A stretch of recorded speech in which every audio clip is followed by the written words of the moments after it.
Good evening. Welcome to the Buck Stops here on the program tonight. We move away from our usual debates for a very special interview with a man once regarded as one of the most promising Indian batsmen, Sanjay Manjrekar. Manjrekar has written this book.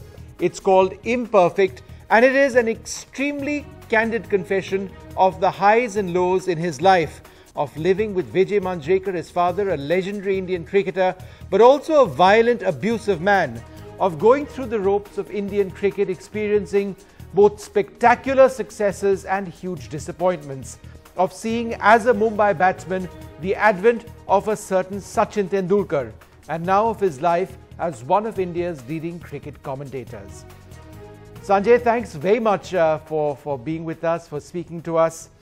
In your book, you've been incredibly candid, and you speak about your father, Vijay Manjrekar. All of us have known him to be a legend in Indian cricket, but you've spoken also about his anger, of how you were actually frightened about him. Tell us a little bit about that. Yeah, that was the cricketer, senior Manjrekar. I knew him more as a person. Obviously, the cricket wasn't, he had finished playing when I was growing up. So I knew more the man behind the cricketer. And, poor thing, which I've written in the book as well, that he was like a true artist. Followed the game of cricket, played it, and had no other skills, and wasn't prepared for life after cricket. So he found himself a bit of a misfit, didn't know what to do, without a bat in his hands, and that, made him a little confused. He was a bit angry that the system wasn't, giving him any place at all. He couldn't find his little, space in the system, and all that. Made him the person that he was, a bit bitter, frustrated, angry, confused. So that's the person that we had at home. And it has some bearing on me, and that is why it's there in the book. I've just, chronicled people who made an impact in my life, or incidents that made an impact. So that's how he gets a mention in the book. But Sanjay, was it difficult doing this, to get around to writing about your father, about what was, and you write about it, a fairly traumatic part of your life, at least elements of growing up with him as dad, someone, you had issues with. Was it difficult writing about him? Not really, because, I'm not a very private person. I feel that when I share things with others, there's a learning for others. It's not so much about keeping things to myself. So I had no problems sharing that with the world. If anybody had a problem, or I was concerned a little bit with how my sisters would react to that chapter, and they seemed fine, so I didn't have an issue. And somewhere I think people find a connection in these kind of stories, and they would want to know how people handle it. So it's out there for people to see that these are the kind of challenges that one faces when they're growing up. So absolutely no issue. And when I started actually writing the book, it wasn't part of my plans as well. I just started writing, and I just trying to remember the things, as I said, that made an impression on my life.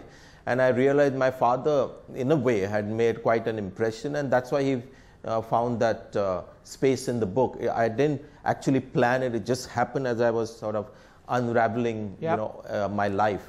Were you scared of your father? Because you write about the occasions when he used to come back home in his car, and that's when you used to run into your bed. Yes, yes, petrified actually. So when he used to come home, and when I used to hear him around, our building, when he used to park his car and the doorbell would ring, my anxiety levels would go up. It was like before I went out to bat against the West Indies.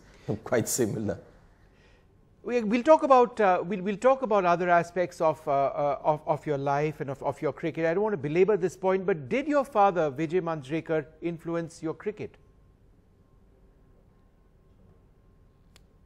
I have no idea. I've raised the question in the book. People thought I was a little overcautious. I was, making sure that it was always safety first before I played an attacking shot. So did that come about, my approach to the game and the way I played, did that come about because of my slightly insecure childhood? I've just raised a question. I'm not an expert of that I could definitively say that yes, this is the reason I played the cricket the way I did.